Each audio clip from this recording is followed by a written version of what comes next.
Les Roots. Comment ça va les Roots? Nous sommes de retour aujourd'hui avec Michael au Bamboo Numérique toujours. Et on va continuer à découvrir comme ça les trésors de la langue Fongbe. Donc bonjour Michael. Bonjour Maman Roots. En pleine forme?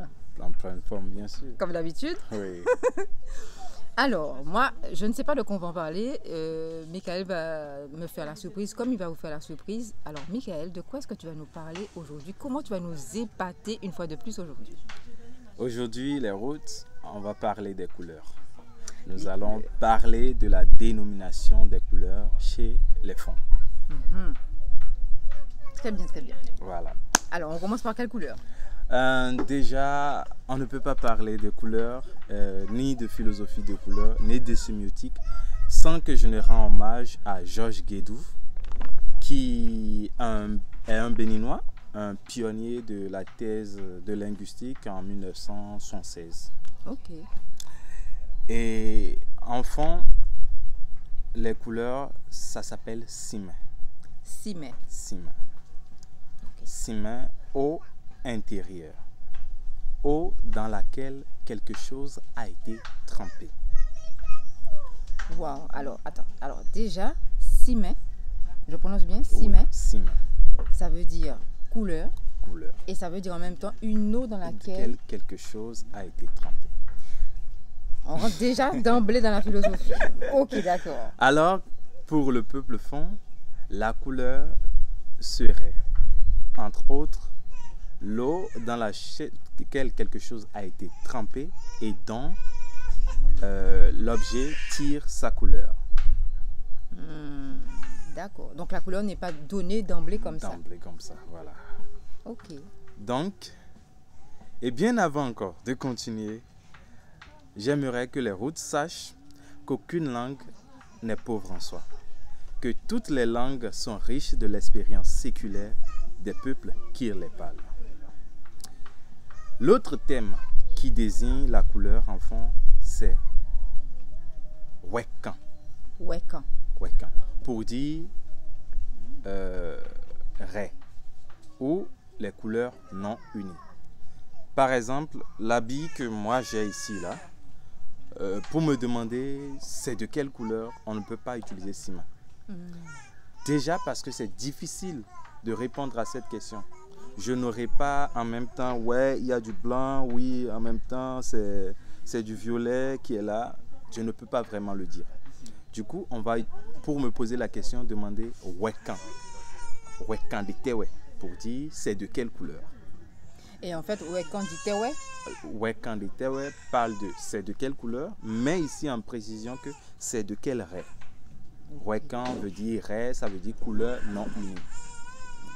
Donc, le fond utilise Wekan surtout parce qu'il se dit que des habits multicolores, même comme pour vous, avant de connaître la couleur réelle, on doit tremper cet objet ou cet habit dans l'eau afin de voir la synthétisation des couleurs en une seule couleur. Et ça serait la couleur de l'habit. Et comme on sait qu'il y a des habits qui ne vont jamais se déteindre, même en contact de l'eau, on préfère alors utiliser Wekan. Là, ce que je note déjà, c'est la précision encore. C'est la précision. Voilà. Donc, on n'est pas dans le vague, dans l'à peu près, genre marron, pas qui tire vers le toit. C'est la précision. Une précision. Alors, il y a deux types de couleurs. Il y a les couleurs fondamentales et les couleurs mimétiques ou les couleurs vécues. J'entends pas mimétique, tout ce qui est comparatif. On va en arriver. Les couleurs fondamentales, enfant, il n'y en a que 3. Il y a la couleur noire, enfant, qui est oui. Ah, ça c'est facile ça, oui. Oui. C'est la couleur noire. Ok. Et il y a la couleur blanche. Oui. C'est ce qui se disait. Mais en réalité, c'est oui. Et faites attention, dans la prononciation, au début, on a dit oui. Mais blanc, on dit oui. On a précisé qu'il y a du noir avant le blanc. Selon le fond, le blanc est une transformation de la couleur noire. Et pour preuve, pour ceux qui connaissent l'église céleste, qui est l'église où les fidèles s'habillent en blanc, on l'appelle Big Bo Oui Oui. On ne dit pas Big Bo Oui Oui, on dit Big Bo Oui Oui. Et Oui Oui, déjà quand on l'écoute, c'est pour en réalité dire en français Esprit Saint, Esprit pur. Mais par contre, quand on vient vraiment au pied de la lettre de ce qui est dit, en fond, ça veut dire esprit noir blanchi. Esprit noir blanchi. Blanchi. Et Attends, esprit noir blanchi, c'est pour la couleur, la couleur blanche. Le blanc, c'est du noir blanchi. Noir blanchi, en fait. voilà. Le blanc, c'est du noir blanchi. Voilà, c'est ce que ça veut dire. Et on a la couleur rouge qui dit mien, mien. Ça peut être rouge ou clair. Pourquoi on dit deux fois le même son? Deux fois le même son parce sauf que... dans le noir. Non, dans tout, on a dit deux fois. Sauf dans le blanc qui est oui. Oui, oui. Voilà. Deux fois les mêmes sons parce que chaque fonction syllabique permet de transformer ça un peu en verbe. Parce que pour la couleur noire, quand je dis oui seul pour la couleur blanche, ça veut dire est blanc. Parce que quand tu me dis c'est de quelle couleur, et je dis eh oui, c'est blanc. Donc c'est le est blanc qui peut être la division des pronoms, comment dit-on, des syllabes. Ok. Du coup, quand c'est répété deux fois, c'est la couleur. Et ça, on le constate surtout chez les couleurs fondamentales. Ok. Wow. Après, il y a les couleurs mimétiques maintenant, comme je dis, et les couleurs vécues. Les couleurs vécues, on peut avoir la couleur verte. Et la couleur verte, pour le dire enfant, on dit amamou. Pour dire feuille crue. Amamou. Amamou. Feuille crue. On peut voir sur n'importe quelle des fleurs ou n'importe quel arbre les feuilles vertes. Et c'est ça, c'est pour ça qu'on parle de couleurs vécues. Ces couleurs sont parfois à titre comparatif et on utilise beaucoup plus de comparaison. Parce que à la fin, si tu me demandes de quelle couleur est telle chose, je vais dire amamou non. Et le nom à la fin, c'est pour comparer par rapport à telle chose ou à telle chose. On monte de niveau, hein. Du coup, la couleur jaune. La couleur jaune, on le dit koklo jono. Koklo jono. Et vous entendez koklo dedans. Ça veut dire couleur de la graisse de poulet. Ah, et c'est pour ça que c'est des couleurs vécues. Vécues, c'est des couleurs vécues. C'est-à-dire des choses qu'on expérimente voilà, au quotidien. Voilà, ah, d'accord. C'est bien ça. Ok, koklo jono. Jono. Donc, vous voyez le substantif non est à la fin du koklo jo. Et comme je disais, c'est qui a la propriété de. Après, à part ça, on peut avoir la couleur bleue. Pour dire, on va dire fait signe. Fait signe. Fait signe. Voilà. Pour dire la couleur du bleu de lessive. Je ne sais pas si tout le monde connaît le bleu de lessive, mais je pense qu'on en avait parlé. Oui, aux Antilles, c'était quelque chose, on avait les carrés là. Mes parents, mes grands-parents utilisaient ça beaucoup pour la lessive, le bleu de lessive. Lessive. Oui. Donc c'est beaucoup plus associé à ça. Et c'est un bleu spécial. Spécial. Hein? Ouais. Donc ici, le bleu de l'indigo aussi a son truc. Le bleu de l'indigo en fond. L'indigo, c'est aro. Aro. Aro. Et on dit aro-sin pour dire la couleur du bleu de l'indigo. Parce que aro, c'est une plante qui a des grains qui s'appelle l'indigo. Dont on tire l'indigo. Voilà. Ok. Donc c'est carrément pour dire arrosin, pour dire l'eau de ces grains d'indigo. Donc Ok. c'est toujours pour revenir à Simen. Quand ces grains d'indigo ont été trempés dans l'eau ou ont été moulus, après l'eau permet d'extraire la couleur qu'on peut prendre pour peindre ou dont on peut donner la teinture au pain ou au tissu. Mhm. Mais en fait, je me rends compte que dans ce mot cimé, c'est ça? Oui. Cimé, eh bien, on a expliqué le procédé d'obtention de la couleur. De la couleur. Oui. C'est ça. On peut le dire comme ça. Donc il y a un savoir qui est déjà dans le mot. Oui. Déjà, surtout parce que on reconnaît déjà comment ce peuple travaillait et donnait de couleur à des choses qui n'avaient pas vraiment de couleur. C'est Georges Guédou qui disait ça dans un de ses thèses. Il dit « Tout objet présente une teinte spécifiquement neutre selon le fond, une couleur vague, par suite des divers usages auxquels il est soumis, et en fonction de ces usages, il peut accidentellement acquérir une couleur qui pourrait toujours disparaître s'il était trempé dans de l'eau. Donc la couleur, c'est une question circonstancielle. Et même quand on en vient aux couleurs de peau, vous voyez, elle est circonstancielle. C'est vrai. C'est vrai. Donc en gros, voilà un peu le travail. Et les couleurs vécues, on ne peut pas les compter. Ah bon? Oui, parce que ça dépend toujours de l'expérience du locuteur. Et comment on les nomme alors? Parce que par exemple, moi pour désigner un objet, je peux dire tel objet est de couleur sable. Et après, ça va être subjectif, c'est-à-dire que chaque personne Voilà, va essayer de trouver ce qui se rapproche de la couleur. Okay. Donc, quand on a des expériences, nous deux qui parlions, si on a des objets dans l'entourage ou des objets qu'on connaît ensemble, on peut référencer la couleur de l'objet par rapport à ces objets. Et c'est de la même manière, par exemple, quand on parle de la couleur conon, qui est la couleur sable, qui peut aussi dire brun. Chez les gens d'Abomey, ça ne serait pas forcément ça parce qu'ils sont beaucoup plus habitués à la terre rouge. Dans leur environnement, il n'y a pas autant... Voilà. Okay. Donc, tout dépend toujours de l'expérience des locuteurs. Donc, voilà, les couleurs sont toujours circonstancielles, comme ils disent, et en fonction des locuteurs pour les couleurs vécues. Mais il y a quelque chose que tu m'avais expliqué là par rapport au blanc. Oui.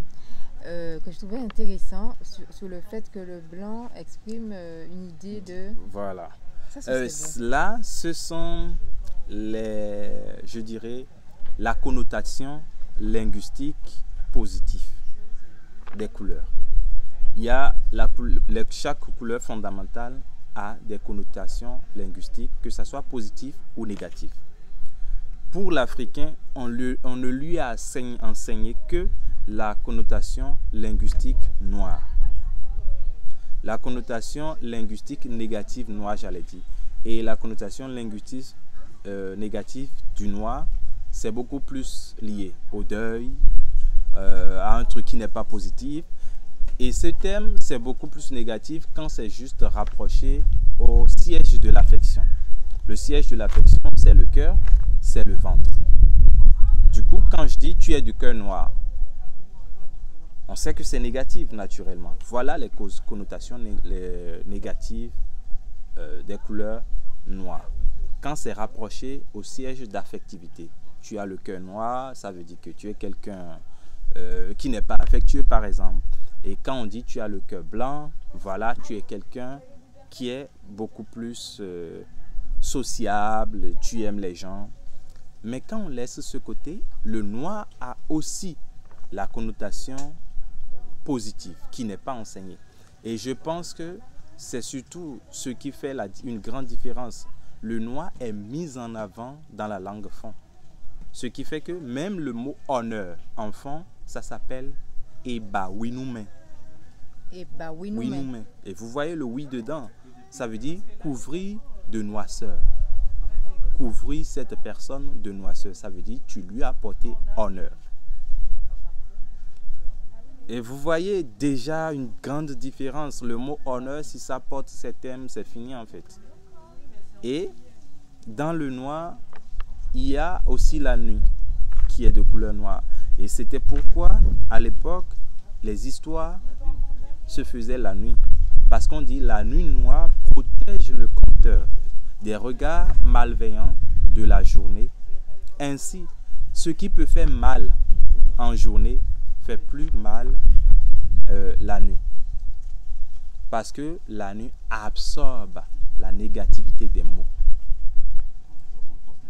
Et c'était pour ça que les conteurs, les chanteurs, les griots faisaient ces rassemblements la nuit pour même dire ce qui va mal dans le village en chant ou en histoire, ou ils trouvent un moyen quand même, que ce soit en poésie satirique ou épique, ils prononçaient ce qui allait mal dans le village sans pour autant être attaqués, parce que la nuit les protégeait.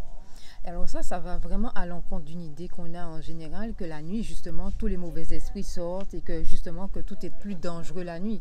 Alors que là, dans la langue fangbe, on a quelque chose de différent qui montre que la nuit, finalement, elle est plus protectrice, elle est...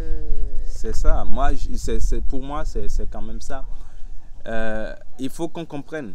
Et après, même quand on se rapproche, vous voyez, quand on parle de la nuit, on se rapproche même de la mélanine. C'est ce que ça fait. Il nous protège, il nous honore, il nous couvre de noirceur pour que le soleil ne nous fasse pas mal. Ouais, que cette lumière-là ne soit pas trop forte. Voilà. Wow, ouais. Donc, le mot noir, je pense que l'AIE a bien su le définir. Et c'est de la même façon que la couleur blanche a aussi à lui la connotation linguistique négative. Et c'est encore plus dingue parce que quand on faisait l'autre vidéo, on avait parlé du mois d'août, des maladies qui menaçaient les enfants. On les appelle Jowe. Ah oui, Jowe, donc on a le Vous we. voyez le we dedans. Ça veut dire maladie blanche. Et tout ce qui est associé à blanc dans le terme négatif, c'est des choses qui ne portent pas le poids. Qui sont trop faibles. Qui sont trop faibles. C'est pourquoi les ustensiles de cuisine qui se détériorent très vite sont appelés aflélé ganou. Pour dire ganou, bon, assiette qui va vite se tasser ou qui n'a pas vraiment de longue durée de vie, on les appelle aflélé et ça fait, ça découle de la couleur blanche. Et ça parle de la non-résistance, ça parle de maladies, ça parle de beaucoup de choses négatives aussi.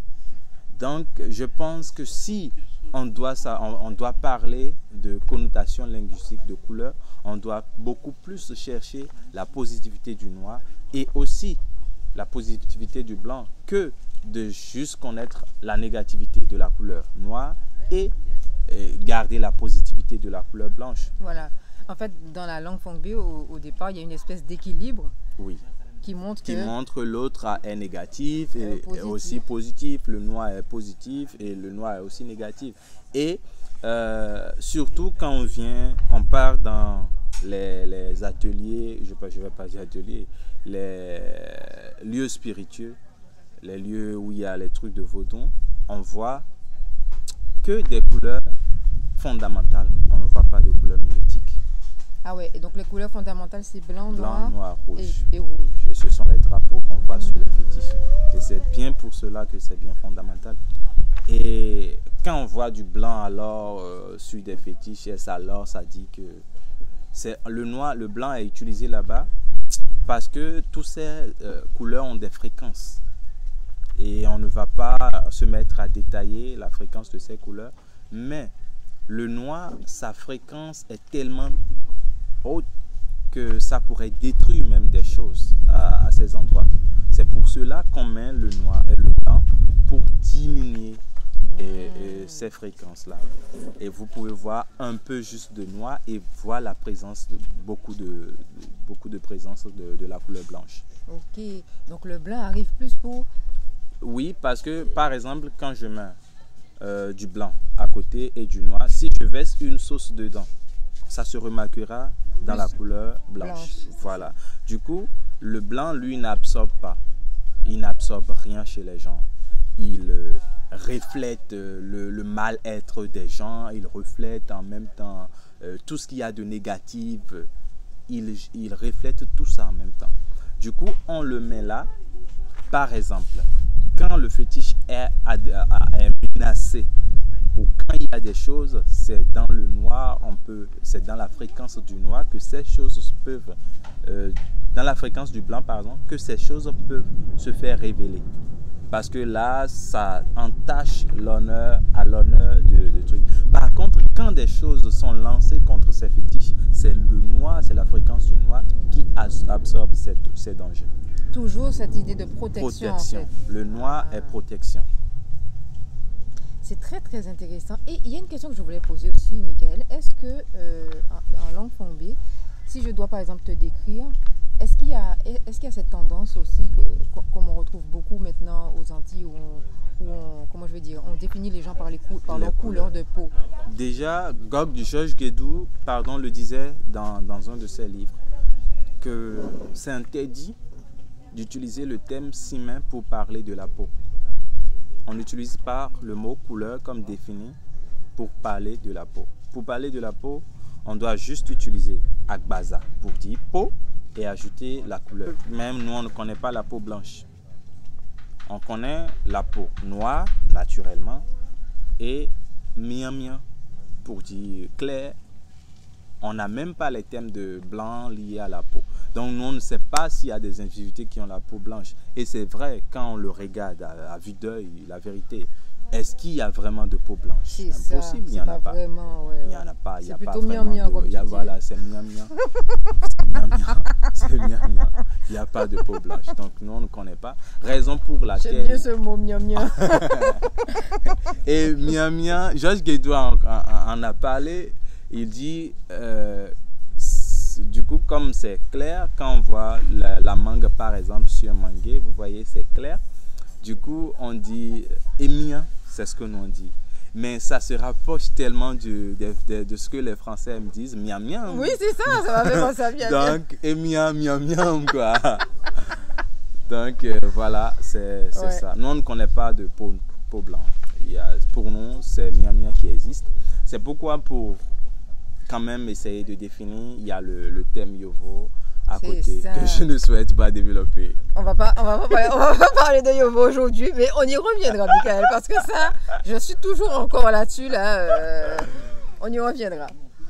En tout cas, merci beaucoup, Michael, pour ces savoirs que tu nous partages et franchement, qui nous permettent de tellement grandir, vraiment. Et nous, de mieux nous enraciner aussi ici au Bénin et dans la culture du Bénin. Donc merci, on se retrouve très bientôt avec Michael. N'hésitez pas à laisser vos commentaires comme d'habitude. Et on se dit Eizande. Eizande.